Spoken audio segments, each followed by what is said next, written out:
देखिए, आज देख रहे हैं 1 मिनट केमिस्ट्री में ऑक्सीडाइजिंग एजेंट। ठीक है, तो कुछ ऑक्सीडाइजिंग एजेंट के बारे में पढ़ेंगे। देखिए उनकी कैसे रिएक्शन होती है। तो फंडा 1 मिनट केमिस्ट्री में आज पढ़ रहे हैं सम इम्पोर्टेंट ऑक्सीडाइजिंग एजेंट। पहला ऑक्सीडाइजिंग एजेंट ले रहे हैं नाइट्रिक एसिड HNO3। ये एक स्ट्रॉन्ग ऑक्सीडाइजिंग एजेंट है और ये कैसे क्या करेगा, खुद क्या होगा, खुद तो रिड्यूस होगा, दूसरों को क्या करेगा, ऑक्सीडाइज। ऑक्सीडाइजिंग एजेंट का मतलब है वो ऐसा सब्सटेंस जो दूसरों को क्या करे, ऑक्सीडाइज करे। ठीक है, तो देखिए नाइट्रिक एसिड की रिएक्शन उन एलिमेंट्स, उन मेटल से देख रहे हैं या उन मेटल के कंपाउंड से देख रहे हैं जिनकी स्टैंडर्ड रिडक्शन पोटेंशियल क्या है, नेगेटिव है। जिनका स्टैंडर्ड रिडक्शन पोटेंशियल क्या होता है, नेगेटिव होता है। ठीक है, मतलब जो क्या हो जाए जो इजीली क्या हो जाते हैं, मतलब ऑक्सीडाइज, जो कैसे काम करेंगे, खुद रिड्यूसिंग एजेंट की तरह काम करते हैं। रिड्यूसिंग एजेंट की मतलब खुद ऑक्सीडाइज होना चाहते हैं, दूसरों को क्या करते हैं, रिड्यूस। तो ऐसे मेटल के साथ अगर हम रिएक्शन देख रहे हैं किसकी, नाइट्रिक एसिड की, जो खुद क्या होना चाहते हैं, ऑक्सीडाइज होना चाहते हैं, मतलब जिनका स्टैंडर्ड रिडक्शन पोटेंशियल कैसा है, नेगेटिव, या कह सकते हैं जो कैसे काम करते हैं, एक रिड्यूसिंग एजेंट की तरह। देखिए जैसे एसिड बेस से रिएक्शन कर लेता है, बेस एसिड से, ऐसे क्या है, ऑक्सीडाइजिंग एजेंट तुरंत रिएक्शन कर लेगा किससे, रिड्यूसिंग एजेंट से। जितना स्ट्रॉन्ग ऑक्सीडाइजिंग एजेंट हो और जितना स्ट्रॉन्ग रिड्यूसिंग एजेंट हो, उतनी रिएक्शन क्या होती है, फास्ट होती है। तो हम ये नाइट्रिक एसिड एक स्ट्रॉन्ग एसिड है, इस स्ट्रॉन्ग एसिड की हम रिएक्शन देख रहे हैं उन मेटल के साथ जिनका स्टैंडर्ड रिएक्शन क्या है, नेगेटिव है, या कह सकते हैं जो एक रिड्यूसिंग एजेंट की तरह काम करते हैं, यानी कि एक स्ट्रॉन्ग रिड्यूसिंग एजेंट की तरह काम करते हैं। चलिए, अब जो नाइट्रिक एसिड है इसकी भी स्ट्रेंथ होगी, इसको डिफरेंट डिफरेंट स्ट्रेंथ में ले रहे हैं। जैसे very dilute nitric acid, dilute, देखिए वेरी डाइल्यूट नाइट्रिक एसिड, ये डाइल्यूट नाइट्रिक एसिड, वो वेरी डाइल्यूट, और ये कंसेंट्रेटेड। ठीक है, तो डिफरेंट डिफरेंट फॉर्म में क्या होगा, प्रोडक्ट क्या आएगा, डिफरेंट आएगा। देखिए अगर हम क्या करें, किसी ऐसे मेटल से रिएक्शन कराएं जिसका स्टैंडर्ड रिडक्शन पोटेंशियल क्या हो, नेगेटिव, या कह सकते हैं जो रिड्यूसिंग एजेंट की तरह काम करता हो, जो इलेक्ट्रोकेमिकल सीरीज में हाइड्रोजन से ऊपर हो, उनसे अगर हम रिएक्शन कराएंगे तो क्या होगा, अगर वेरी डाइल्यूट नाइट्रिक एसिड लिया, चाहे डाइल्यूट नाइट्रिक एसिड लो या कंसेंट्रेटेड नाइट्रिक एसिड लो, तो तीनों ही केस में क्या बनेगा, मेटल नाइट्रेट तो जनरेट होगा ही होगा। ठीक है, जैसे हमने Zn ले लिया तो यहाँ पे क्या होगा, Zn का मेटल यानी कि Zn नाइट्रेट यहाँ भी आएगा, यहाँ भी Zn का नाइट्रेट आ जाएगा, यहाँ भी आएगा, मगर दोनों में जो साइड प्रोडक्ट निकलेगा, जो गैस इवॉल्व होगी, वो डिफरेंट होगी। ठीक है, अगर वेरी डाइल्यूट ले रहे हैं, वेरी डाइल्यूट नाइट्रिक एसिड ले रहे हैं और रिएक्शन किससे करा रहे हैं, नेगेटिव स्टैंडर्ड रिडक्शन, उस मेटल से करा रहे हैं जिसका रिडक्शन पोटेंशियल कैसा है, स्टैंडर्ड रिडक्शन पोटेंशियल कैसा है, नेगेटिव, तो उस केस में अगर वेरी डाइल्यूट है तो रिएक्शन, तो अब गैस निकलेगी अमोनिया। अगर डाइल्यूट नाइट्रिक एसिड से रिएक्शन करा रहे हैं तो जो गैस इवॉल्व होगी वो कौन होगी, N2O, लाफिंग गैस भी बोलते हैं। ठीक है, और ये क्या होगा, अगर हम क्या करेंगे, कंसनट्रेटेड HNO3 से रिएक्शन कराएंगे तो गैस निकलेगी NO2। ठीक है, एक ब्राउन कलर की गैस होती है NO2। कैसे पहचान करें, थोड़ी सी और एक तरीका मैं बता रहा हूँ, ये तो वैसे आप याद रख सकते हैं, याद रखना भी चाहिए आपको। अगर वेरी डाइल्यूट है, अगर वेरी डाइल्यूट नाइट्रिक एसिड से रिएक्शन करा रहे हैं तो कौन निकलेगी, गैस NH3, और डाइल्यूट ले रहे हैं तो N2O, और कंसनट्रेटेड नाइट्रिक एसिड ले रहे हैं तो NO2। ठीक है, किसके साथ, उस मेटल के साथ रिएक्शन करके जिसका रिडक्शन पोटेंशियल क्या है, नेगेटिव है, या कह सकते हैं जो इलेक्ट्रोकेमिकल सीरीज में हाइड्रोजन से ऊपर है। चलिए, और मैं बात करूं, देखिए ये क्या है, ये बहुत ज़्यादा वेरी डाइल्यूट हो गया है, वेरी डाइल्यूट हो गया तो इसकी जो नेचर है वो कम आएगी, तो ये ऑक्सीडाइजिंग एजेंट सबसे ज़्यादा स्ट्रॉन्ग होगा कौन, ये, क्योंकि कंसेंट्रेटेड है, ये डाइल्यूट कर दिया, नहीं कि हल्का, ये और डाइल्यूट कर दिया, तो इसमें क्या करेगा, दूसरों को ऑक्सीडाइज करेगा। तो देखिए इसमें जो गैस निकल रही है, उसमें जो नाइट्रोजन की गैस निकल रही है, नाइट्रोजन एटम की, उसमें क्या है, यहाँ नाइट्रोजन किस में आ रहा है, -3 में। यहाँ नाइट्रोजन, अगर नाइट्रोजन की ऑक्सीडेशन स्टेट देखो तो वो कितनी आएगी, +1। देखिए H जाएंगे +1 में, कितने H थे, 3, तो यहाँ कितना आ गया, -3, तो ये आ रहा है -3 में। यहाँ नाइट्रोजन किस में आ रहा है, +1 में, O की होगी -2, अगर सोल्व करेंगे तो यहाँ ऑक्सीडेशन नंबर नाइट्रोजन की निकल कर आएगी +1, और यहाँ नाइट्रोजन की ऑक्सीडेशन नंबर कितनी आएगी, +4। तो ये बात, इस बात से भी ध्यान रख सकते हो कि जितना ज़्यादा स्ट्रेंथ होगी किसकी, नाइट्रिक एसिड की, वो उतना ही ज़्यादा क्या कर देगा, उसको ऑक्सीडाइज, या कह सकते हैं उतनी ज़्यादा हायर ऑक्सीडेशन स्टेट की क्या निकलेगी, गैस निकलेगी। तो वहाँ NH3 निकल रही थी, और NH3 में जो N था वो -3 ऑक्सीजन स्टेट में लाई करता है, N2O में जो नाइट्रोजन है वो +1 में, और NO2 में देखिए किस में आ गया, +4 में। तो इस तरीके से भी आप बता सकते हैं कि -3 वाला, +1 वाला और +4 वाला। दूसरा, अगर हम क्या करें, नाइट्रिक एसिड की रिएक्शन उस मेटल से कराएं जिसका स्टैंडर्ड रिडक्शन पोटेंशियल क्या है, पॉजिटिव है। पॉजिटिव मतलब जो इलेक्ट्रोकेमिकल सीरीज में हाइड्रोजन से नीचे है, या कह सकते हैं जो जल्दी से, जो आसानी से ऑक्सीडाइज नहीं होता। ठीक है, जो आसानी से ऑक्सीडाइज नहीं होगा, या कह सकते हैं जो स्ट्रॉन्ग, जो रिड्यूसिंग एजेंट की तरह काम नहीं करता। चलिए, तो ये कह सकते हैं ये क्या है कि स्ट्रॉन्ग ऑक्सीडाइजिंग एजेंट है, मगर ये क्या हो गया यहाँ वीक रिड्यूसिंग एजेंट हो गया। और वीक हो गया तो अब रिएक्शन उतनी बढ़िया नहीं चलेगी। वहां पे ये स्ट्रॉन्ग ऑक्सीडाइजिंग एजेंट था और ये क्या था, स्ट्रॉन्ग रिड्यूसिंग एजेंट। तो दोनों आपस में तुरंत रिएक्शन कर रहे थे। यहाँ पे स्टैंडर्ड रिडक्शन पोटेंशियल प्लस हो गया तो इसकी रिड्यूसिंग नेचर क्या हो गई, कम हो गई, यानी कि रिड्यूसिंग एजेंट क्या हो गया, ये वीक हो गया, वीक रिड्यूसिंग एजेंट, और ये स्ट्रॉन्ग ऑक्सीडाइजिंग एजेंट। तो इस केस में अगर ये क्या है, इसकी हमने स्ट्रेंथ बहुत कम ले ली, वेरी डाइल्यूट। तो एक तो ये भी वीक रिड्यूसिंग एजेंट था बेचारा, और एक ये भी तुमने क्या ले लिया, ये डाइल्यूट ले लिया, वेरी डाइल्यूट ले लिया, तो नो रिएक्शन, तो फिर कोई रिएक्शन नहीं होगी। हाँ, डाइल्यूट है तो रिएक्शन हो जाएगी, और क्या बनेगा, मेटल नाइट्रेट तो बनाएगा ही, मगर अब गैस जो निकलेगी वो क्या निकलेगी, NO। ठीक, और कंसंट्रेटेड ले लिया तो क्या हो गई, NO2। कंसंट्रेटेड के केस में वहां पे भी NO2 निकल रही थी, यहाँ पे भी NO2 निकल रही है।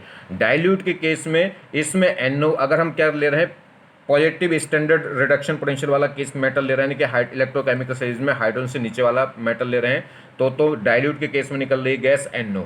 और अगर हम क्या है, नेगेटिव रिडक्शन वाला पोटेंशियल वाला ले रहे हैं, तो उस केस में डाइल्यूट के केस में गैस कौन सी निकल रही, N2O। तो दोनों में थोड़ा सा डिफरेंट रखना है, और वेरी डाइल्यूट के केस में यहाँ रिएक्शन नहीं हो रही है। चलिए, अगर क्या हो जाए, ये तो मेटल की बात हुई। ऐसा मेटल जो इलेक्ट्रोकेमिकल सीरीज में हाइड्रोजन से ऊपर है और जो नीचे है, या कह सकते हैं जिसका रिडक्शन पोटेंशियल नेगेटिव होगा वो इलेक्ट्रोकेमिकल सीरीज में हाइड्रोजन से ऊपर होगा, और जिसका रिडक्शन पोटेंशियल पॉजिटिव होगा वो इलेक्ट्रोकेमिकल सीरीज में हाइड्रोजन से नीचे होगा।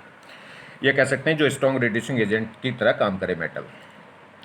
अब बात करें नॉन मेटल और या मेटलॉइड हो। अगर नॉन मेटल या मेटलॉइड के साथ रिएक्शन होगी तो पहली बात तो कंसंट्रेटेड नाइट्रिक एसिड ही रिएक्शन करेगा, डाइल्यूट या वेरी डाइल्यूट रिएक्शन नहीं होगी, क्योंकि यहाँ पर रिड्यूसिंग एजेंट पावर और भी कम हो गई। किस केस में, नॉन मेटल और मेटलॉइड के केस में। ठीक है, तो अब क्या होगा, ये डाइल्यूट से तो रिएक्शन नहीं करेगा, उसके लिए क्या चाहिए, सिर्फ कंसंट्रेटेड नाइट्रिक एसिड चाहिए ही चाहिए, क्योंकि अब रिड्यूसिंग एजेंट पावर इसकी क्या हो गई, बहुत ज़्यादा कम हो गई, क्योंकि अब क्या आ गए, नॉन मेटल आ गए, या मेटलॉइड आ गए, या नॉन मेटल आ गए। तो नाइट्रिक एसिड अब रिएक्शन करेगा, मगर केवल कंसंट्रेटेड के केस में, डाइल्यूट या वेरी डाइल्यूट के केस में नहीं होगा। और क्या बनेगा, अब वहाँ नाइट्रेट, वहाँ तो हर एक केस में मेटल नाइट्रेट बन रहा था, अब यहाँ बनेगा इक, क्योंकि नॉन मेटल है तो एसिड बनेंगे, तो ये बनेगा इक एसिड है। इक मतलब हाईएस्ट ऑक्सीडेशन स्टेट वाला। ये जो भी नॉन मेटल है, इस नॉन मेटल की हाईएस्ट ऑक्सीडेशन स्टेट वाला क्या बन जाएगा, एसिड बन जाएगा। एक मतलब हाईएस्ट ऑक्सीजन स्टेट, और अस मतलब मिडिल का ही। ठीक है, तो एक एसिड बन जाएगा, और साथ में क्या निकलेगी, NO2। NO2 देखिए, जब भी कंसंट्रेटेड HNO3 ले रहे हैं तो NO2 ही निकल रही, चाहे नॉन मेटल के साथ रिएक्शन करा रहे हो, चाहे लेस रिएक्टिव मेटल के साथ रिएक्शन करा रहे हो, और चाहे मोर रिएक्टिव मेटल के साथ रिएक्शन करा रहे हो। अगर कंसंट्रेटेड HNO3 है तो गैस कौन सी इवॉल्व हो रही, NO2 और NO2। क्लियर होगी बात। चलिए देखिए, तो ध्यान, ये तो बात समझ में आ गई कि जो ऑक्सीडाइजिंग एजेंट है वो उससे जल्दी रिएक्शन करते हैं जो रिड्यूसिंग एजेंट, जो स्ट्रॉन्ग रिड्यूसिंग एजेंट हो। और स्ट्रॉन्ग रिड्यूसिंग एजेंट कौन होंगे, मेटल। तो इसलिए कोई भी ऑक्सीडाइजिंग एजेंट है वो जल्दी रिएक्शन करेगा किससे, मोर रिएक्टिव मेटल से, उससे धीमी रिएक्शन होगी लेस रिएक्टिव मेटल से, और उससे भी धीमी रिएक्शन होगी किससे, मेटलॉइड या नॉन मेटल से। देखिए कुछ एग्जाम्पल देख लो, जैसे हमारे पास कॉपर है। कॉपर क्या है, कॉपर हमें कैसे पता चलेगा कि कौन हाइड्रोजन, इलेक्ट्रोकेमिकल सीरीज में कौन हाइड्रोजन से ऊपर है, कौन हाइड्रोजन से नीचे है। तो मैंने आपको बताया था कापा। कापा मतलब ये 5 मेटल थे जो इलेक्ट्रोकेमिकल सीरीज में हाइड्रोजन से नीचे थे, या कह सकते हैं जिनका स्टैंडर्ड रिडक्शन पोटेंशियल कैसा था, पॉजिटिव। कौन कौन थे, कॉपर, मरकरी। ठीक है, कॉपर, मरकरी, और बाकी 3 कौन से थे, सिल्वर, प्लेटिनम और गोल्ड। चलिए, जैसे कॉपर, तो कॉपर कैसा है, अगर मैं बात करूं तो कॉपर कैसा, लेस रिएक्टिव मेटल है, इलेक्ट्रोकेमिकल सीरीज में हाइड्रोजन से नीचे है। तो ये डाइल्यूट नाइट्रिक एसिड से रिएक्शन करेगा तो क्या होगा, मेटल नाइट्रेट तो बनेगा, कॉपर नाइट्रेट तो बनेगा, मगर जब डाइल्यूट नाइट्रिक एसिड है और कैसा मेटल है, अगर ये रिएक्टिव मेटल होता, देखिए डाइल्यूट नाइट्रिक एसिड में 2 केस थे। अगर डाइल्यूट नाइट्रिक एसिड रिएक्शन कर रहा है मोर रिएक्टिव मेटल से तो गैस निकालता कौन सी, गैस निकालता N2O, लाफिंग गैस। और अगर डाइल्यूट नाइट्रिक एसिड है और मेटल कैसा है, लेस रिएक्टिव मेटल है, तो फिर गैस कौन सी निकलती, NO।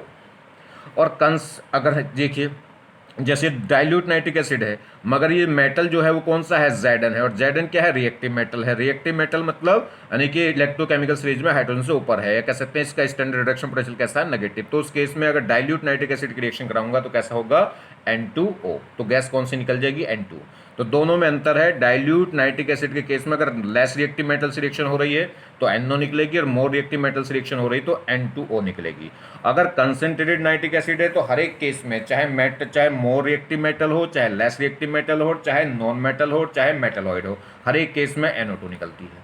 और अगर क्या है, very very dilute nitric acid हो, और very very dilute nitric acid कहाँ रिएक्शन करता है, अगर क्या होगा, अगर हम बात करें मोर रिएक्टिव मेटल, अगर देखिए मोर रिएक्टिव मेटल है तो वेरी वेरी डाइल्यूट क्या करेगा, very dilute nitric acid reaction कर जाएगा, कौन सी गैस निकाल देगा, अमोनिया। अगर वीक मेटल होगा, लेस रिएक्टिव मेटल होगा, तो उस केस में वेरी डाइल्यूट वाला केस में रिएक्शन होगी नहीं, ठीक है।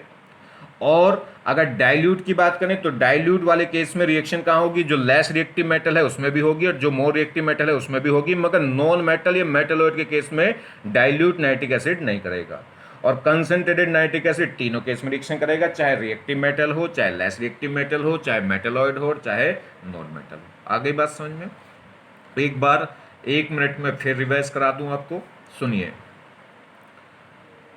जो नाइट्रिक एसिड है वो एक स्ट्रॉन्ग क्या है, वो एक स्ट्रॉन्ग ऑक्सीडाइजिंग एजेंट है। अगर कंसंट्रेटेड नाइट्रिक एसिड लेंगे तो उसकी oxidising power very very high होगी, ठीक। डाइल्यूट नाइट्रिक एसिड लेंगे तो उसकी ऑक्सीडाइजिंग पावर थोड़ी हल्की हो जाएगी। वेरी डाइल्यूट नाइट्रिक एसिड लेंगे तो उसकी ऑक्सीडाइजिंग पावर क्या हो जाएगी, कम हो जाएगी, वो वीक ऑक्सीडाइजिंग एजेंट हो जाएगा, ठीक। अब बात समझिए, अगर हमारे पास क्या है, कोई स्ट्रॉन्ग कंसंट्रेटेड नाइट्रिक एसिड है, अगर कंसंट्रेटेड नाइट्रिक एसिड है तो वो क्या करेगा, वो रिएक्शन करेगा मोर रिएक्टिव मेटल से भी, लेस रिएक्टिव मेटल से भी, मेटलॉइड से भी, और नॉन मेटल से भी। और क्या बनाएगा, क्या बनाएगा, मेटल नाइट्रेट बनाएगा। मेटल के केस में तो बनाएगा मेटल नाइट्रेट, और नॉन मेटल और मेटलॉइड के केस में बनाएगा इक एसिड, ठीक। और साथ में कौन सी गैस रिलीज होगी, अमोनिया, चाहे वो किसी से भी रिएक्शन कर रहा हो, मेटल, मोर रिएक्टिव मेटल से, लेस रिएक्टिव मेटल से, या मेटलॉइड से, या नॉन मेटल से। बात कर ले अब किसकी, डाइल्यूट नाइट्रिक एसिड की। डाइल्यूट नाइट्रिक एसिड की बात करेंगे तो अगर मोर रिएक्टिव मेटल होगा तो उससे भी रिएक्शन करेगा, लेस रिएक्टिव मेटल होगा तो उससे भी रिएक्शन करेगा, मगर मेटलॉइड या नॉन मेटल से रिएक्शन नहीं करेगा। डाइल्यूट नाइट्रिक एसिड सिर्फ और सिर्फ रिएक्शन कर सकता है मेटल से, अब नॉन मेटल या मेटलॉइड से नहीं करेगा। अब मेटल में भी दो कैटेगरी हैं, एक रिएक्टिव मेटल और एक less reactive metal. More reactive metal मतलब जिसका स्टैंडर्ड रिडक्शन पोटेंशियल नेगेटिव हो, या कह सकते हैं जो इलेक्ट्रोकेमिकल सीरीज में हाइड्रोजन से ऊपर हो। तो उस केस में जब रिएक्शन करेगा तो देखिए दोनों ही केस में कोई भी मेटल हो, चाहे लेस रिएक्टिव मेटल हो, चाहे मोर रिएक्टिव मेटल हो, दोनों ही केस में डाइल्यूट नाइट्रिक एसिड रिएक्शन करके क्या बनाएगा, मेटल नाइट्रेट, और साथ में जो गैस निकालेगा उसमें डिफरेंस है। अगर मोर रिएक्टिव मेटल है तो गैस रिलीज होगी कौन सी, N2O, लाफिंग गैस, और अगर लेस रिएक्टिव मेटल है तो गैस रिलीज होगी कौन सी, NO। क्लियर। अगर क्या है, लेस रिएक्टिव है तो NO, और मोर रिएक्टिव है तो N2O। अब बात करें वेरी डाइल्यूट। वेरी डाइल्यूट सिर्फ और सिर्फ क्या करेगा, रिएक्टिव मेटल से रिएक्शन करेगा, लेस रिएक्टिव मेटल या मेटलॉइड या नॉन मेटल इन केस में रिएक्शन नहीं दिखाता। क्लियर हो गई बात, ठीक है। तो जो वेरी डाइल्यूट नाइट्रिक एसिड है वो सिर्फ और सिर्फ रिएक्शन दिखाएगा उस केस में जिस केस में मेटल मोर रिएक्टिव है। मोर रिएक्टिव मेटल कौन होंगे, जिनका स्टैंडर्ड रिडक्शन पोटेंशियल क्या होगा, नेगेटिव होगा। और नेगेटिव किनका होगा, जो इलेक्ट्रोकेमिकल सीरीज में ऊपर होंगे। ऊपर भी कौन होंगे, इन 5 को छोड़ के 5 मेटल कौन कौन से हैं जो हाइड्रोजन इलेक्ट्रोकेमिकल सीरीज में हाइड्रोजन से नीचे होते हैं, वो मैंने आपको बता रखा, कापा। कापा C मतलब कॉपर, H मतलब मरकरी, A मतलब Ag, और P मतलब प्लेटिनम, और A मतलब फिर लास्ट का A मतलब Au, गोल्ड। चलिए, और देखिए जी, अब जैसे कुछ रिएक्शन देख लें तो हमारे पास क्या ले रहे हैं, कंसंट्रेटेड नाइट्रिक एसिड ले रहे हैं। कंसंट्रेटेड नाइट्रिक एसिड एक स्ट्रॉन्ग ऑक्सीडाइजिंग एजेंट है। तो ये अगर हम यहाँ पे ये मेटल लें, या कोई मेटल लें, मोर रिएक्टिव मेटल लें, लेस रिएक्टिव मेटल लें, या कोई क्या लें, नॉन मेटल लें, या नॉन मेटल से मिलकर बना हुआ कोई कंपाउंड लें, इन सबको क्या कर देगा, ये ऑक्सीडाइज कर देगा। ये ऑक्सीडाइजिंग एजेंट मतलब इनको और दूसरों को जो दूसरों को जो क्या करे, ऑक्सीडाइज करे, वो क्या कहलाएगा, ऑक्सीडाइजिंग एजेंट, ठीक। खुद तो रिड्यूस हो जाएगा और रिड्यूस होकर क्या बना देगा NO2, मगर बाकी सबको क्या कर देगा ये ऑक्सीडाइज। मेटल को भी, मेटल में मोर रिएक्टिव मेटल को भी, लेस रिएक्टिव मेटल को भी, नॉन मेटलॉइड को भी और नॉन मेटल को भी। तो ये सब कैसे काम करेंगे, रिड्यूसिंग एजेंट। तो एक तरीके से किसके बीच में रिएक्शन होगी, रिड्यूसिंग एजेंट और ऑक्सीडाइजिंग एजेंट। जितना स्ट्रॉन्ग ऑक्सीडाइजिंग एजेंट, जितना स्ट्रॉन्ग रिड्यूसिंग एजेंट, उतनी रिएक्शन फास्ट। ठीक, चलिए। तो Zn यहाँ पे क्या है, जीरो स्टेट में है, तो तुरंत नाइट्रिक एसिड जब भी मेटल से रिएक्शन करेगा तो क्या बना देगा, मेटल नाइट्रेट। मेटल नाइट्रेट क्यों बन गया, क्योंकि इसका ऑक्सीडेशन हो गया। कैसे हो गया जी ऑक्सीडेशन, यहाँ Zn किस में है, एलिमेंट स्टेट में है। एलिमेंट स्टेट में तो ऑक्सीडेशन नंबर क्या होगा, 0। यहाँ ऑक्सीडेशन नंबर कितना आ जाएगा, +2। कैसे, NO3 का होता है -1 और ये 2 है तो क्या हो जाएगा, +2। सेम कहानी है, कॉपर से रिएक्शन करेगा, क्या बन जाएगा, कॉपर नाइट्रेट, और क्या निकल जाएगा इससे, क्या कौन सी गैस रिमूव हो जाएगी, NO2। Zn से रिएक्शन करी थी तो क्या बन गया था, Zn नाइट्रेट, और रिलीज हो गई थी NO2। ऐसे कॉपर से रिएक्शन करेगा नाइट्रिक एसिड तो क्या बन जाएगा, कॉपर नाइट्रेट, और साथ में क्या निकल जाएगी, NO2 गैस। ऐसे H2S, देखिए इसका ऑक्सीडेशन हो जाएगा। कैसे, ये H जाता है, H जाएगा +1 में, कितना हाइड्रोजन है, 2, तो +2, तो सल्फर किस में जा रहा है, -2 में। तो ये -2 से कहाँ चला जाएगा, 0 में भेज देगा। 0 मतलब ऑक्सीडेशन नंबर बढ़ गई जी, -2 से किस में चला गया, 0 में। तो ये ऑक्सीडेशन हो गया, तो इसका क्या हो जाएगा, ऑक्सीडाइज, और वो खुद क्या हो जाएगा, रिड्यूस, और क्या निकाल देगा, NO2। तो H2S तो कन्वर्ट हो जाएगा S में, और नाइट्रिक एसिड से क्या रिलीज हो जाएगी, NO2 गैस। ऐसे ही देखें SO2 में सल्फर किस में है, +4 में, तो ये +4 से कहाँ पहुंचा देगा, +6 में, मतलब क्या बना देगा, सल्फेट आयन। सल्फेट आयन मतलब H मतलब SSO4 - 2 का कोई भी सॉल्ट बन जाएगा। ठीक है, चलिए। ऐसे क्या होगा, जैसे SO3 - 2 है तो इसको भी कहाँ ऑक्सीडाइज कर देगा, SO4 - 2, क्योंकि इसमें भी सल्फर किस में है, -2 +4 ऑक्सीडेशन स्टेट में। निकाल लीजिए आप ऑक्सीडेशन नंबर कितनी आएगी इसकी सल्फर की, +4, और यहाँ किस में पहुंच गया ये, +6 में। तो 0 से -2 से कहाँ चला गया, 0 में। ये +4 से कहाँ चला गया, +6 में। ये +4 से कहाँ चला गया, +6 में। जैसे हेलोजन है, हेलोजन की यहाँ ऑक्सीडेशन नंबर कितनी है, -1 है, और -1 से किस में चले जाएगी, ये X2 में, मतलब 0 में। तो हेलोजन की जो X- है, इनके Cl-, Br-, I-, सब कन्वर्ट हो जाएंगे किस में, Cl2 में, Br2 में, I2 में।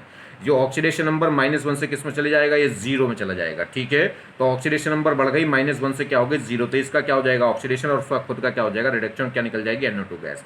मगर ध्यान रहे, ये F को क्या है, F को ऑक्सीडाइज नहीं कर पाता कौन, नाइट्रिक एसिड। नाइट्रिक एसिड बहुत स्ट्रॉन्ग एसिड है, तो जो भी इस रिड्यूसिंग एजेंट लाओगे उसको क्या कर देगा, ऑक्सीडाइज। वीक से वीक रिड्यूसिंग एजेंट को भी क्या कर देता है, ऑक्सीडाइज, क्योंकि बहुत स्ट्रॉन्ग ऑक्सीडाइजिंग एजेंट है। मगर इतना भी नहीं है कि फ्लोरीन को कर पाए, क्योंकि फ्लोरीन क्या है, एक वीक, फ्लोरीन में जो होता है, फ्लोरीन में ऑक्सीडाइजिंग नेचर होती है, रिड्यूसिंग नेचर ना के बराबर होती है।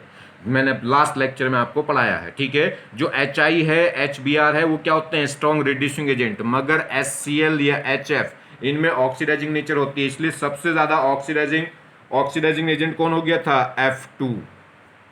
तो F क्या है, F बहुत ज़्यादा वीक रिड्यूसिंग एजेंट होता है, या उल्टा रिड्यूसिंग एजेंट कहना गलत है, इसे आप क्या कहें कि ये भी ऑक्सीडाइजिंग एजेंट है। और ऑक्सीडाइजिंग एजेंट आपस में रिएक्शन नहीं करेंगे, जैसे एसिड या बेस आपस में रिएक्शन नहीं करते। तो ये F2 को ऑक्सीडाइज नहीं करता, Cl- को कर सकता है, Br- को कर सकता है, और I- को। Br-, Cl-, I- मतलब क्या है, HCl। जैसे HCl मैंने लिया तो HCl में मुझे क्या मिलेगा, H+ और Cl-, मतलब वहां से Cl- मिल रहा है। तो यहाँ X- मतलब Cl- का मतलब, या Br- या I मतलब का मतलब है, I- का मतलब है कि ऐसा कोई भी कंपाउंड जिनके अंदर क्या हो, Cl- प्रेजेंट हो, I- प्रेजेंट हो, Br- प्रेजेंट हो, तो उनसे क्या प्रोड्यूस हो जाएगा, Cl2, Br2, I2। मगर F को छोड़कर, F को ये ऑक्सीडाइज नहीं करता।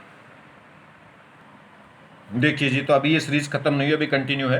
कंसंट्रेटेड नाइट्रिक एसिड यानी कि एक ऑक्सीडाइजिंग एजेंट की तरह, और ये सब कैसे काम करेंगे, रिड्यूसिंग एजेंट की तरह। इन रिड्यूसिंग एजेंट को भी क्या कर देगा, ऑक्सीडाइज, कौन, नाइट्रिक एसिड। तो जैसे Fe+2 है तो Fe+2 को किस में कन्वर्ट कर देगा, ये Fe+3 में। Fe+2 मतलब Fe+2 मुझे क्या मिलेगा, जैसे FeO दे दिया तो FeO क्या है, FeO में Fe किस में लाई कर रहा है, +2 में। तो FeO से किस में कन्वर्ट हो जाएगा, Fe2O3 में कन्वर्ट हो जाएगा। Fe2O3 मतलब जिसमें Fe किस में आ गया, +3 में। तो समझ में आ रही बात नहीं, जैसे ये क्या होगा, ये क्या करेगा, FeO को कन्वर्ट कर देगा किस में, Fe2O3 में। मतलब इस कंपाउंड में Fe+2 में था, इस कंपाउंड में Fe की ऑक्सीडेशन नंबर कितना आ गई, +3। इसे क्या बोलेंगे, ऑक्सीडेशन। जैसे बोरॉन है, कहीं भी बोरॉन ये 0 स्टेट में था, इसे किस में ले जाएगा, +3 में। तो बोरॉन से क्या बना देगा, बोरिक एसिड। देखिए नॉन मेटल है, नॉन मेटल है तो किस में ले जाएगा, एसिड में। और कौन से एसिड में, इक एसिड, ठीक है। इक मतलब हाईएस्ट ऑक्सीजन स्टेट। बोरॉन की मैक्सिमम ऑक्सीडेशन नंबर कितनी हो सकती है, +3, तो +3 के एसिड में ले गया ये। जैसे फास्फोरस, फास्फोरस क्या है, 0 है ये, ठीक है। इसको क्या कर देगा, ये ऑक्सीडाइज, और क्या बना देगा, ये नॉन मेटल है, नॉन मेटल है तो क्या बना देगा, इसका इक एसिड बना देगा, फोस्फोरिक एसिड। फोस्फोरस की मैक्सिमम ऑक्सीडेशन नंबर कितनी हो सकती है, उसके बैलेंस इलेक्ट्रॉन्स के इक्वल। बैलेंस इलेक्ट्रॉन कितने होते हैं, 5। फास्फोरस के बैलेंस इलेक्ट्रॉन 5 है, तो किस में पहुंचा दिया इसने, फॉस्फोरिक एसिड में पहुंचा दिया, मतलब उस ऐसे एसिड में पहुंचा दिया जिसमें फास्फोरस की ऑक्सीडेशन नंबर कितनी है, +5। जैसे आर्सेनिक, तो सेम क्या कर देगा, इसको इक एसिड में कन्वर्ट कर देगा। जैसे सल्फर है, सल्फर क्या है, नॉन मेटल, तो इसको क्या कर देगा, उस इक एसिड में कन्वर्ट कर देगा, H2SO4। सल्फर की मैक्सिमम ऑक्सीडेशन नंबर कितनी होती है, +6, तो +6 के एसिड में क्या कर देगा, ये नॉन मेटल को कन्वर्ट कर देगा। जैसे I2, तो इसको किस में कन्वर्ट कर देगा, इसके, ये भी एक नॉन मेटल है तो इसके ऑक्सी एसिड में कन्वर्ट कर देगा। इसके इक एसिड, इक एसिड मतलब ऑक्सी एसिड, ऑक्सी एसिड मतलब देखिए, ऑक्स एसिड मतलब ऑक्सी एसिड, इक एसिड मतलब हाईएस्ट ऑक्सीडेशन स्टेट का। ये बड़ा इंपॉर्टेंट है इसमें रिएक्शन। ये कार्बन है, कार्बन की अलग अलग फॉर्म होती है। जैसे कार्बन ये है चारकोल, तो अगर कार्बन चारकोल वाला है तो क्या होगी, किसमें, इसको क्या कर देगा, ऑक्सीडाइज कर देगा, किसमें, कार्बोनिक एसिड में। ये एक नॉन मेटल ही तो है, तो इस नॉन मेटल को कन्वर्ट कर देगा किसमें, कार्बोनिक एसिड में। वो अलग बात है कि कार्बोनिक एसिड उतना फर्दर क्या हो जाता है, ब्रेक हो जाता है, यानी कि कार्बोनेट आसानी से ब्रेक हो जाता है किसमें, वाटर में और CO2 गैस में, अगर हल्की सी हीट कर दिया तो। चलिए, कार्बन ग्रेफाइट, कार्बन ग्रेफाइट से अगर रिएक्शन कराई किसकी, नाइट्रिक एसिड की, कंसंट्रेटेड नाइट्रिक एसिड की, तो क्या बनेगा, तो क्या बनेगा, इसमें बन जाएगा C6 और कार्बोक्सिलिक एसिड का ये होल 6, यानी कि क्या बन जाता है, इसे बोलते हैं मैलिटिक एसिड। क्या बोलते हैं इसे, मैलिटिक एसिड, यानी कि C6 और H6 की जगह क्या हो गया, COOH का होल 6। मतलब जैसे बेंजीन, और बेंजीन के हर एक कार्बन पे क्या लग गया ये, यानी कि जो H हटा के हर एक कार्बन पे क्या लग गया, H की जगह carboxylic acid, carboxylic acid, carboxylic acid group, इसे बोलते हैं मैलिटिक एसिड। ठीक है, तो ये ध्यान रखना है, अगर कार्बन ग्रेफाइट की रिएक्शन कराएं नाइट्रिक एसिड से तो ये किस में कन्वर्ट कर देता है, उसे मैलिटिक एसिड में, और साथ में क्या रिलीज होगा, NO2 तो सब में रिलीज हो गई। जब भी nitric acid, concentrated nitric acid reaction करेगा तो दूसरों को ऑक्सीडाइज कर देगा और खुद क्या हो जाएगा, रिड्यूस, और रिड्यूस होकर कौन सी गैस निकलता है, NO2। ये बड़ी इंपॉर्टेंट है। एसम, ठीक है, टिन, तो टिन को भी ऑक्सीडाइज कर देता है और किसमें क्या बना देता है, मेटास्टेनिक एसिड। ये बड़ी इंपॉर्टेंट रिएक्शन है। अगर टिन की रिएक्शन करा दें किससे, कंसंट्रेटेड नाइट्रिक एसिड से, तो ये उसको ऑक्सीडाइज कर देता है किसमें, मेटास्टेनिक एसिड में। ठीक है, और साथ में क्या रिलीज हो जाएगी, NO2 गैस। जैसे फॉर्मिक एसिड, फॉर्मिक एसिड है तो यहाँ कार्बन की ऑक्सीडेशन स्टेट देखूं तो वो +2 है, तो +2 से कहाँ पहुंचा देगा, ये +4 में पहुंचा देगा, ऑक्सीडाइज कर देगा इसको। भाई नॉन मेटल था तो एसिड में, अब एसिड ही तुमने जबरदस्ती डाल दिया तो एसिड को और ज्यादा ऑक्सीडाइज कर देगा। एसिड को और ऑक्सीडाइज करने का मतलब जला देगा उसे, क्या बना देगा, CO2। यहाँ देखिए ग्लूकोज, ग्लूकोज में अगर हमने कंसंट्रेटेड नाइट्रिक एसिड डाल दिया तो इसे किस में ले जाता है, ऑक्जेलिक एसिड में। ठीक है, क्या बना देगा, जो भी कोरस्पॉन्डिंग एसिड होंगे उनमें कन्वर्ट कर देता है ऑक्जेलिक एसिड। तो ये थोड़ा ध्यान रखना इनको, और साथ में हर एक केस में क्या रिलीज हो जाएगी, खुद किस में कन्वर्ट हो जाएगा, NO2 गैस में। तो ये इंपॉर्टेंट रिएक्शन है, इन्हें ध्यान रखें, कम से कम 2 बार इनको रिवाइज करें। ठीक है, देखिए और कुछ बातें हैं इसके बारे में, नाइट्रिक एसिड के बारे में बता दें। Skin becomes yellow in presence of concentrated nitric acid because it is the oxidized protein into, ये किस में कन्वर्ट कर देता है प्रोटीन को, जाइथो प्रोटीन में। अगर हमारे पास जैसे लैब में हम काम करते हैं तो एसिड से बड़े बच कर रहते हैं, या एसिड किसी के ऊपर फेंक दें या स्किन पे कहीं डल जाए, या एसिड की भाप भी स्किन पे लग जाती है तो क्या हो जाती है, स्किन एकदम जल जाती है और पीली पड़ जाती है। तो पीली जो स्किन है, जब एसिड से कोई स्किन जलती है तो वो पीली क्यों हो जाती है, या किसी भी स्किन, जब स्किन पे एसिड पड़ जाता है नाइट्रिक एसिड, तो उसे तुरंत क्या कर देता है, ये पीला कर देता है स्किन को। रीजन क्या है, वो येलो कलर की क्यों हो जाती है स्किन, क्योंकि इस स्किन पे क्या होगा, प्रोटीन। हर एक बॉडी कंप्लीटली किससे मिलकर बनी हुई है, सेल्स से, और सेल्स किससे बने हैं, सब प्रोटीन से। तो इसके जो प्रोटीन है उस प्रोटीन को फर्दर तुरंत क्या कर देता है, ऑक्सीडाइज कर देता है, और क्या ऑक्सीडाइज होकर क्या बना देता है, यानी कि जाइथो प्रोटीन। तो प्रोटीन को जाइथो प्रोटीन में कन्वर्ट कर देता है, और जाइथो प्रोटीन का कलर कैसा होता है, येलो। दूसरा, जैसे हम बात करें किसकी, BeAl और क्रोमियम और आयरन, ये 4 एलिमेंट ऐसे हैं जो ये तो नॉन मेटल है, ये मेटल की कैटेगरी में आता है, और ये भी मेटल की, ठीक है, ये सब मेटल की कैटेगरी में आएंगे। ये नॉन मेटल है, ये मेटल, और ये तो मेटल कौन से हैं, ट्रांजिशन मेटल है।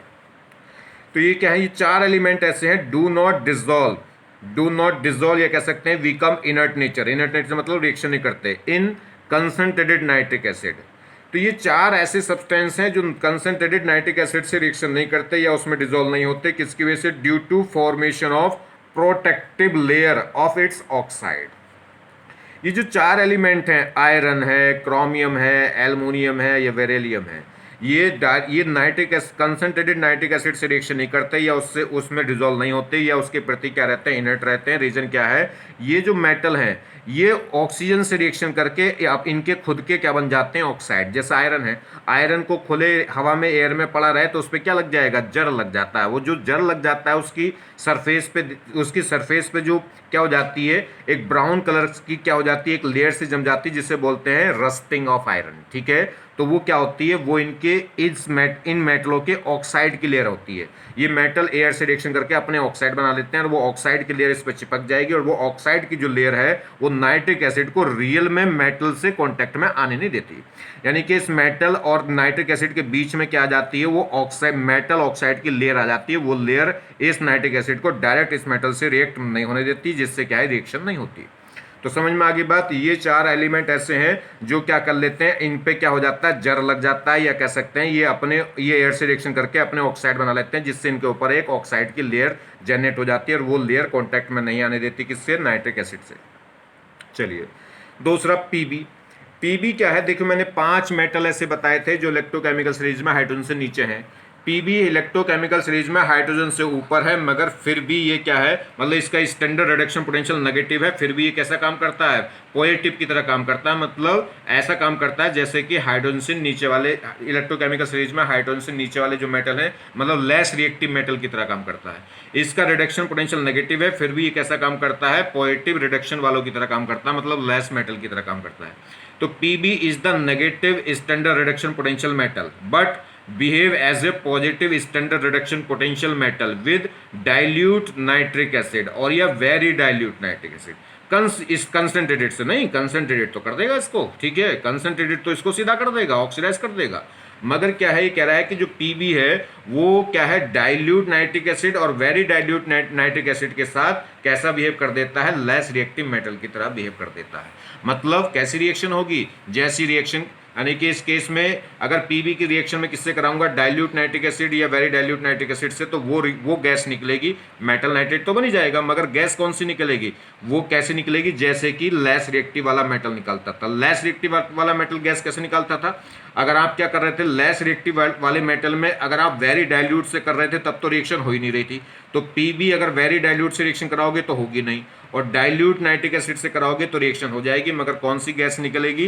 कौन सी गैस निकलेगी? अगर लेस रिएक्टिव मेटल से रिएक्शन कराते थे डाइल्यूट नाइट्रिक एसिड की तो गैस निकलती थी NO, और रिएक्टिव मेटल से रिएक्शन कराते थे किसकी? डाइल्यूट नाइट्रिक एसिड की, तो गैस निकलती थी लाफिंग गैस N2O। तो इसमें है तो ये मोर रिएक्टिव मेटल, तो निकलनी तो लाफिंग चाहिए, मगर निकलेगी कौन? NO। तो रीजन क्या है? क्योंकि इसने बताया है कि इसकी नेचर थोड़ी सी है स्ट्रॉन्ग मेटल, मगर बिहेव कैसा करता है? इसकी जो रिएक्शन है एक्सपेरिमेंटली कैसी पाई गई? लेस रिएक्टिव मेटल वाली पाई गई। और देखिए एक पॉइंट ये कह रहा है Mg और Mn give hydrogen gas with very dilute nitric acid. ये कह रहा है जो वेरी डाइल्यूट नाइट्रिक एसिड है, वेरी डाइल्यूट नाइट्रिक एसिड क्या है? वो रिएक्टिव मेटल से, रिएक्टिव मेटल है, ये लेस रिएक्टिव मेटल तो है नहीं, ये इलेक्ट्रोकेमिकल सीरीज में हाइड्रोजन से ऊपर वाले हैं। तो हाइड्रोजन से ऊपर वाले जो मेटल होते हैं वो रिएक्टिव मेटल होते हैं, और रिएक्टिव मेटल वेरी डाइल्यूट के साथ रिएक्शन करके क्या बनाता है? मेटल नाइट्रेट बनाता है, और कौन सी गैस निकालता है? अमोनिया। तो ये कह रहा है कि Mg और Mn दो ऐसे रिएक्टिव मेटल हैं जो वेरी डाइल्यूट नाइट्रिक एसिड से रिएक्शन करके अमोनिया ना निकाल के क्या निकालते हैं? हाइड्रोजन गैस रिलीज करते हैं। ठीक है, तो Mg और Mn क्या है? वेरी डाइल्यूट नाइट्रिक एसिड के साथ रिएक्शन करके मेटल नाइट्रेट तो बनाएंगे, मगर साथ में क्या है? हाइड्रोजन, अमोनिया गैस ना निकाल के क्या गैस निकालते हैं? Hydrogen gas. क्लियर हो गई बात। और अब ये जो हाइड्रोजन गैस है ये एक स्ट्रॉन्ग रिड्यूसिंग एजेंट है। स्ट्रॉन्ग रिड्यूसिंग एजेंट है तो ये फिर दोबारा से रिएक्शन करनी चाहिए नाइट्रिक एसिड से, क्योंकि एक ऑक्सीडाइजिंग एजेंट है और ये रिड्यूसिंग एजेंट, फिर दोनों का मेल मिल जाएगा। ठीक है, फिर दोनों का क्या मिल जाएगा? मेल। तो ये फिर दोबारा रिएक्शन होनी चाहिए। तो ये स्ट्रॉन्ग तो है, मगर वो बेचारा वीक है, वो वीक है, थका हुआ रह गया, क्योंकि नाइट्रिक एसिड डाइल्यूट नहीं वेरी डाइल्यूट कर दिया। तो इसका क्या कर दिया? ऐसे समझ लीजिए कि इसका जमाना था, ये स्ट्रॉन्ग था, अगर कंसंट्रेटेड तो ऐसे समझ लो जमान। डाइल्यूट मतलब 40-50 साल का, ठीक है, और वेरी डाइल्यूट मतलब 80 साल से ऊपर का पहुंच गया। तो ये क्या है, इसका दबदबा तो था मगर दबदबा उतना रहा नहीं, तो अब ये उतना काम नहीं करता। तो ये हाइड्रोजन कह रही कि आओ चलो एक बार फिर करें, तो इन्होंने कहा कि बस बस भैया इतना ही बहुत है। तो ये क्या है, ये वीक ऑक्सीडाइजिंग एजेंट है, तो ये क्या है, ये फर्दर रिएक्शन नहीं कर पाता। ये तो प्रमोट कर रहा है कि आ जाओ एक बार और खेल लें, ठीक है, तो ये मना कर रहा है कि नहीं अब मैं थक गया। तो ये but very dilute nitric acid is a quite weak oxidising agent, so further not redox reaction. तो ये फर्दर इसके साथ रिएक्शन नहीं दिखाता, बस एक बार रिएक्शन दिखा के मामला खत्म, ठीक है। चलिए और कुछ बातें हैं, जैसे एयू और पीटी। एयू और पीटी क्या है, ये गोल्ड है, यानी कि गोल्ड है और प्लेटिनम है, जो जिन्हें तो आपको याद होना ही चाहिए। गोल्ड और प्लेटिनम क्या है, लेडीज पसंद, जो लेडीज के सबसे पसंद मेटल हैं गोल्ड और प्लेटिनम। वो क्या है, नोबल मेटल होते हैं, जैसे नोबल गैस होती हैं ऐसी नोबल मेटल होते हैं। इनकी जो चमक है, ये इतने महंगे हैं, इनके ये इतनी पसंद क्यों किए जाते हैं, इनकी जो शाइनिंग है वो लंबे टाइम तक रहती है, सालों साल क्या रहती है, ये क्या है, इनकी चमक बरकरार रहती है। क्यों, क्योंकि ये नोबल गैसेस, नोबल मेटल होते हैं। नोबल मेटल मतलब ये ऑक्सीजन से रिएक्शन करके इनके पास ऑक्साइड लेयर नहीं बनती, यानी कि इनकी चमक गायब नहीं होती। और जब इनकी चमक गायब नहीं होती तो इनकी जो शाइनिंग है वो लंबे लॉन्ग टाइम तक एग्जिस्ट करती है। इसकी वजह से ये क्या है, ज़्यादा पसंद किए जाते हैं, ठीक। तो ये जल्दी से किसी से रिएक्शन नहीं करते, नॉर्मल मेटल है।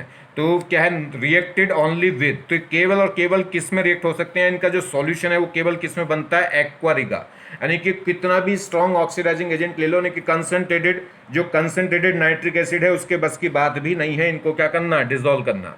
तो इनके लिए एक अलग से एक सॉल्यूशन बनाया गया, तैयार किया गया। तो कह रहा है कि जो गोल्ड है और प्लेटिनम है वो नोबल मेटल कहलाते हैं, react only with the aqua Riga and give, और क्या देते हैं, ये प्रोडक्ट देते हैं कौन, हाइड्रोनियम, यानी कि हाइड्रोनियम, और ये क्या हो जाएगा इसमें अगर हम बात करें, ये गोल्ड, यानी कि क्या हो गई, गोल्ड हो गई, और ये Cl4, ऐसी हाइड्रोजन प्लेटिनम और यानी कि क्या कर लेते हैं, क्लोराइड बना लेते हैं, अपने हाइड्रोजन क्लोराइड बना लेते हैं, ठीक। तो एक्वा रिगा से रिएक्शन करके क्या बना लेते हैं, हाइड्रोजन क्लोराइड। तो ये जो है नोबल मेटल होते हैं, और ये सिर्फ और सिर्फ किससे रिएक्शन करते हैं, एक्वा रिगा से, कह सकते हैं सिर्फ एक्वा रिगा में क्या होते हैं, डिसॉल्व। एक्वा रिगा होता क्या है, ये क्या होता है, मिक्सचर होता है HCl का और नाइट्रिक एसिड का, ठीक है, हाइड्रोक्लोराइड, यानी हाइड्रोक्लोराइड और नाइट्रिक एसिड, यानी कि HCl और HNO3 का मिक्सचर होता है।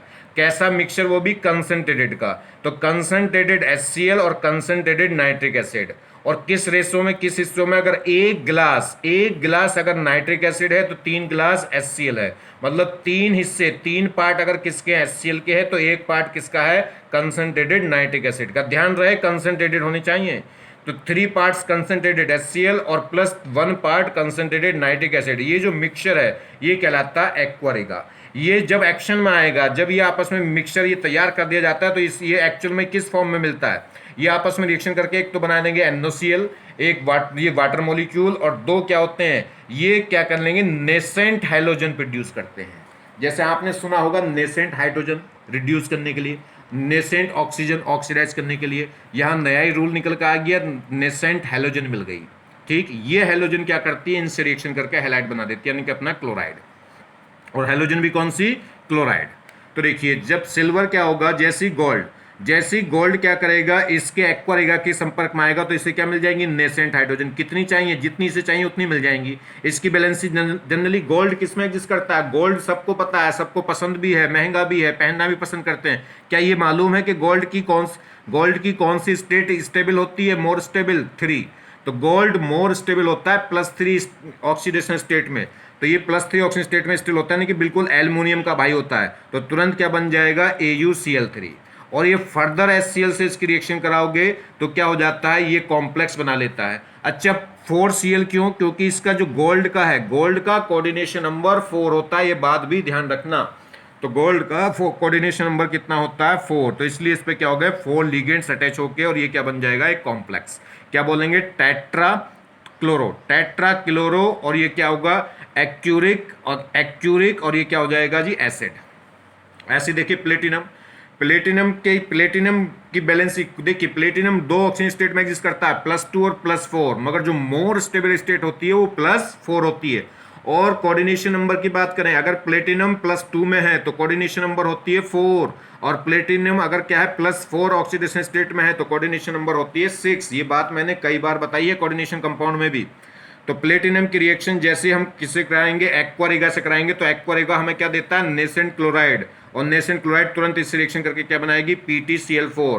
4 ही Cl क्यों, 2 क्यों नहीं, क्योंकि मोर स्टेबल किसमें होता है, ये +4 में, तो इसलिए ही 4। साथ में क्या कर दिया, 2 HCl और 2 क्यों, क्योंकि 2 Cl और चाहिए, 2 Cl क्यों, मुझे H प्लस चाहिए और Cl माइनस चाहिए, तो 2 HCl से जब रिएक्शन कराओगे तो क्या बन जाता है, PtCl6। Cl6 क्यों, क्योंकि इसकी जो कोऑर्डिनेशन नंबर है प्लेटिनम, अगर प्लेटिनम की ऑक्सीडेशन स्टेट +4 है तो उसकी कोऑर्डिनेशन नंबर होती है 6, ठीक है। तो यहाँ कोऑर्डिनेशन नंबर कितना आ जाएगा, 6, तो ये PtCl6 और H2+, ठीक है। तो ये बन गया, क्या होगा, ये टेट्रा हेक्सा क्लोरो प्लेटिरेट, यानी कि प्लेटरिक एसिड, हेक्सा क्लोरो प्लेटरिक एसिड।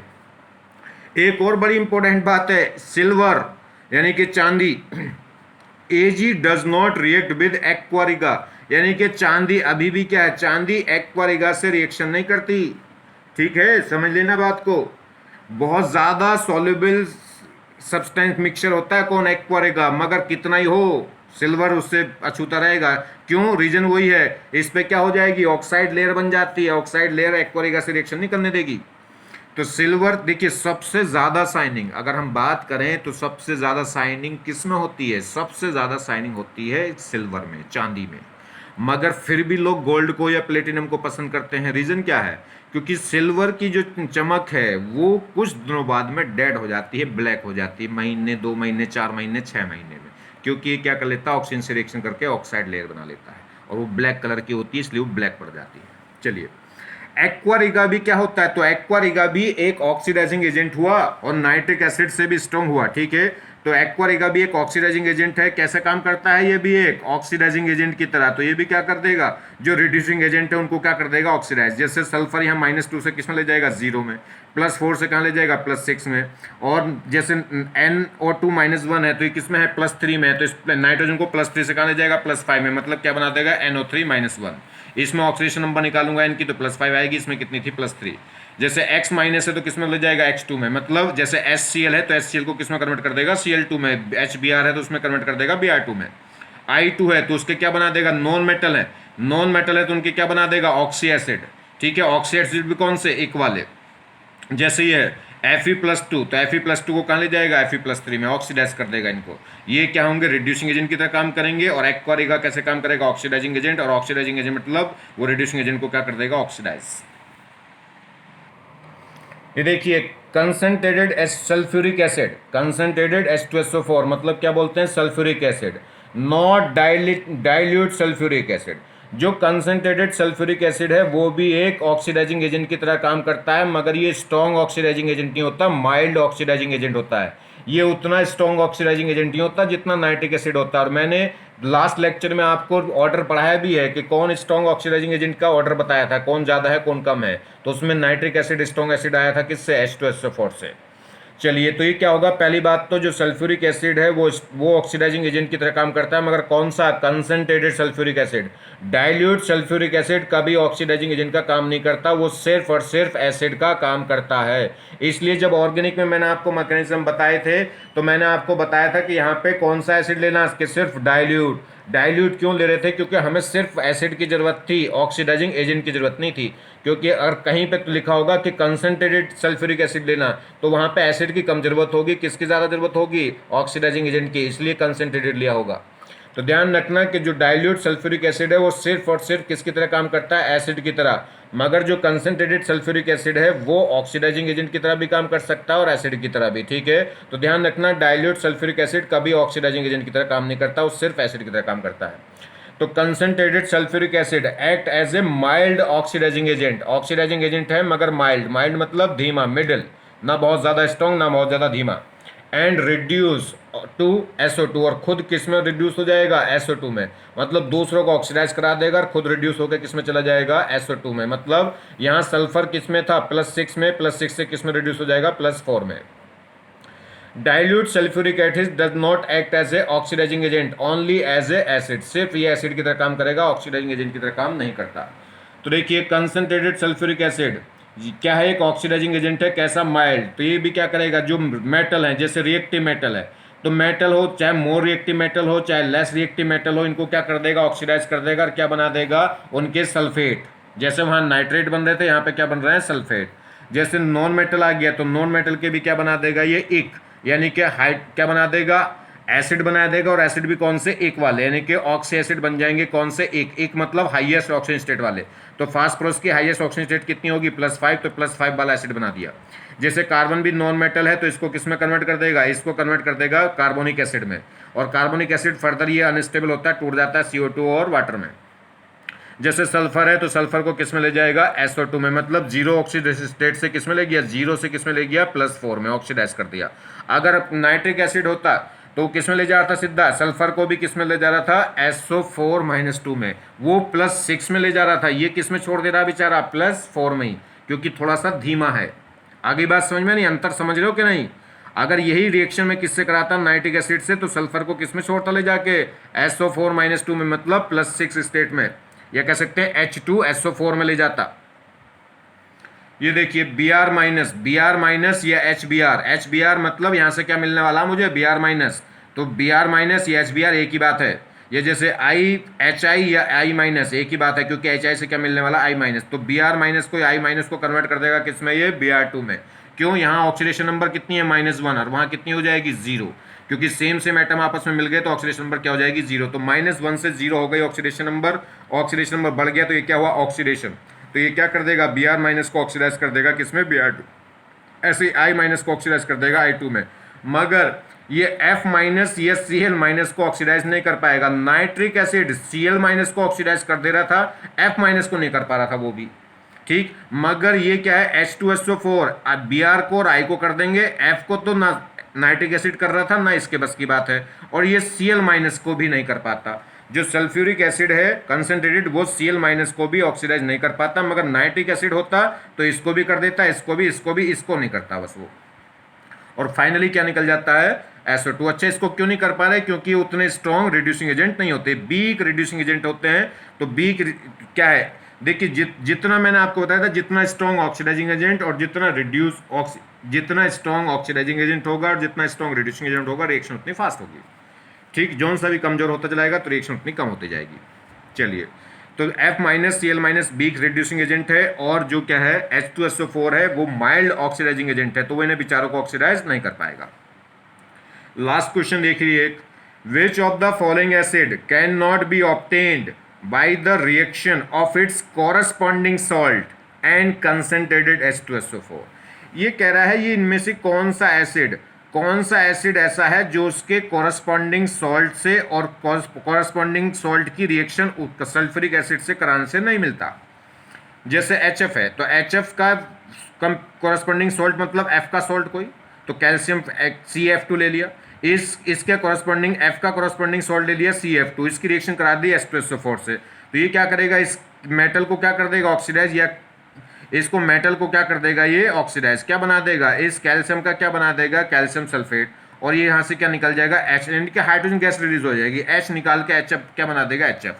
तो इस केस में तो ये एसिड क्या है, ये एसिड अपने कॉरस्पॉन्डिंग सॉल्ट से इसके कॉरस्पॉन्डिंग सॉल्ट की अगर सल्फ्यूरिक एसिड से रिएक्शन कराएं तो ये एसिड प्रोड्यूस हो सकता है। देखो हो रहा है, जिसमें जैसे इसका कॉरस्पॉन्डिंग सोल्ट ले लो Cl का कॉरस्पॉन्डिंग सोल्ट ले लिया NaCl, उसकी रिएक्शन में H2SO4 से करा दी तो क्या होगा, रिएक्शन हो जाएगी। ये जो मेटल है एक्टिव मेटल क्या करेगा, एक्टिव मेटल इसके एसिडिक H को रिप्लेस कर देता है, तो Na यहाँ चला जाएगा, H निकल जाएगा, वो H निकल के क्या बना देगा, HCl। एक मोल और रिएक्शन करा दोगे तो एक H और निकल जाएगा, एक HCl और, मतलब HCl बन सकती है।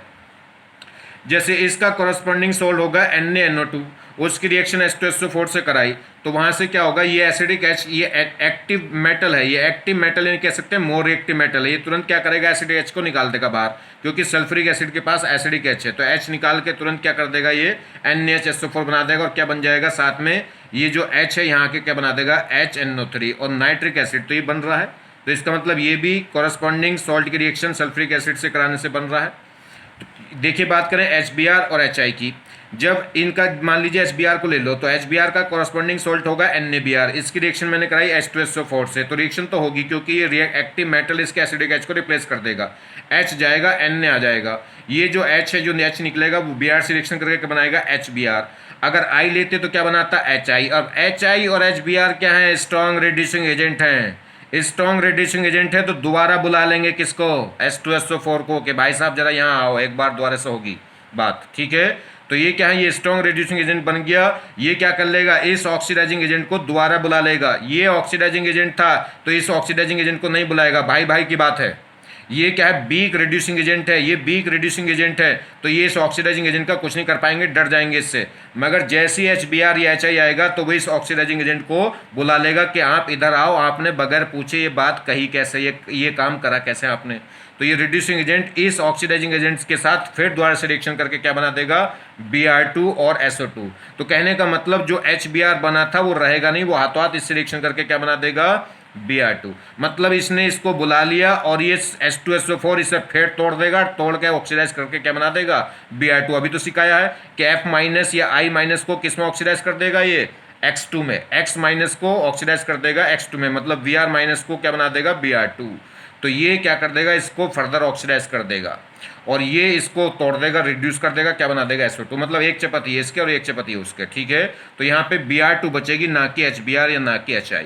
तो इसलिए यही आंसर हुआ, ये जो HBr है ये HI है, इनके कॉरस्पॉन्डिंग सॉल्ट के रिएक्शन H2SO4 से कराने से ही प्रोड्यूस नहीं होते, होते तो हैं जरा सी देर के लिए, मगर हाथों हाथ इस रिएक्शन करके क्या बना देते हैं, फाइनल। ये जैसे NaBr की रिएक्शन H2SO4 की जगह क्या ले लो, H3PO4, ये और भी वीक है, ऑर्डर देखा था, देखिए ये और भी वीक ऑक्सीडाइजिंग एजेंट है, इससे भी वीक है, ये ऑक्सीडाइजिंग एजेंट है मगर इसे बोलेंगे mild oxidising agent, nitric acid को स्ट्रॉन्ग ऑक्सीडाइजिंग एजेंट, और इसे बोलेंगे वीक ऑक्सीडाइजिंग एजेंट।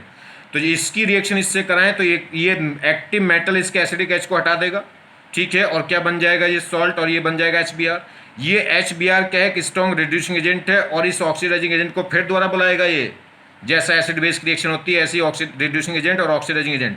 मगर ये क्या है, वीक है, वीक है तो ये हाथ जोड़ लेगा कि बाबूजी गलती से हो गया मुझसे, तो मुझे पता नहीं था कि ये आपका भाई था, नहीं तो मैं तो इसे कुछ भी नहीं कहता, ठीक है। तो ये क्या है, ये जो स्ट्रॉन्ग रिड्यूसिंग एजेंट बना, इसने जैसे ही इसको बुलाया तो ये वीक, यह है, ये वीक ऑक्सीडाइजिंग एजेंट है, हाथ जोड़ लेगा कि बाबूजी माफ करो, गलती से हो गई, आगे से नहीं करने का। उसने लड़ा, थोड़ी सी लड़ाई, उन्होंने कहा अच्छा ठीक है चलो, तो दोनों में गुतम गुत हुई, दोनों, एक ऑक्सीडाइज हो गया, एक रिड्यूस हो गया।